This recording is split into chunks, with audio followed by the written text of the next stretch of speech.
Here's a 3.5-minute tutorial on how to do a vortex. I'm using a 29-inch diameter hoop, but recommend using the largest hoop you have on hand when learning this trick. Let's break down the move. Begin waist hooping in the counterclockwise direction and lift off into lasso with your right hand. I have a tutorial on how to do this linked below. While in lasso, move your left hand into the hoop and remove your right hand. Your left hand will then grab the hoop and guide it down your body to your waist in a counterclockwise direction. Once it is at your waist, you can begin hooping again, in theory. Here's a view from overhead. Here's the liftoff, here's the lasso, here's the hand trade-off, and bringing it back down. Practice the motion with your left hand moving the hoop from above your head to your waist. For this part of the move, I let go of the hoop when it is at my back. Here's a slowed view from the back.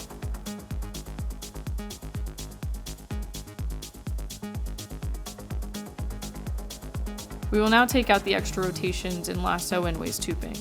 The right hand guides the hoop overhead. The left hand is placed in front of the right hand next to the pinky and guides the hoop back down. The right hand then grabs the hoop in front of the left hand next to the pinky to lift off the hoop. The hoop is still moving in a counterclockwise direction this whole time. My hand grip around the hoop is very, very loose. So this continuous trade-off here is a vortex. As the move feels more comfortable, you can try adding some speed to it. Well, since we tried it with the counterclockwise direction, let's now learn it in the clockwise direction.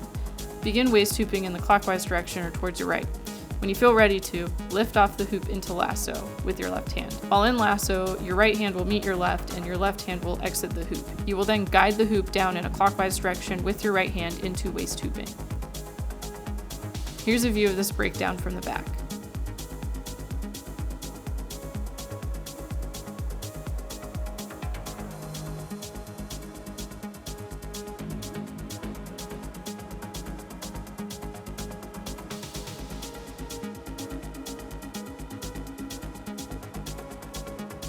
Once you feel you have this down, let's try removing the extra rotations in waist hooping and lasso.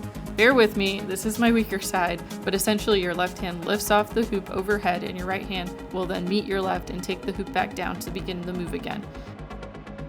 Let's now go over 3 transitions using the vortex. The first is moving from vortex into a pizza toss. The next is switching between vortex and circle.